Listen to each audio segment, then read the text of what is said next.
তারেক সাহেব, আমি আপনাকে প্রশ্ন করে বলি, আপনি বাংলাদেশের এন্টায়ার যে কোনো থানার থেকে আমি আপনাকে চ্যালেঞ্জ করে বললাম, আপনি রূপগঞ্জে এত পোস্টার দেখবেন যে পোস্টার বাংলাদেশে কোথাও নাই।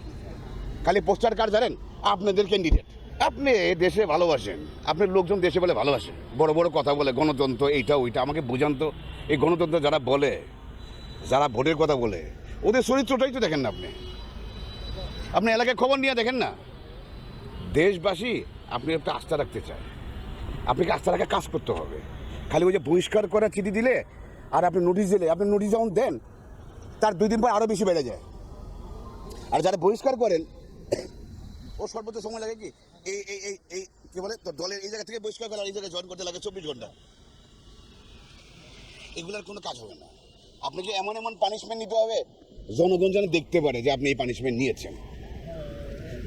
জনগণ যেন আস্থা পায় যে না, তারেক সাহেবের সাথে আমরা এই দেশে গড়ার জন্য আমরা কাজ করতে পারবো। আর কি আপনার লোক আপনাকে কোনোভাবেই মানে না, তারা কোনো সম্মানই করে না। আর আপনাকে বলছে কী জানি বলে, আপনাকে ওই যে কথা বলার আগে যে আপনাকে কী বলে এটা, হ্যাঁ, যে ভাষণ টাষণ দিয়া আপনার তারেক সাহেবের নেতৃত্বে হাত শক্তিশালী করতে হবে, এইটা করতে ওইটা করতে, এগুলো কারা করে জানেন?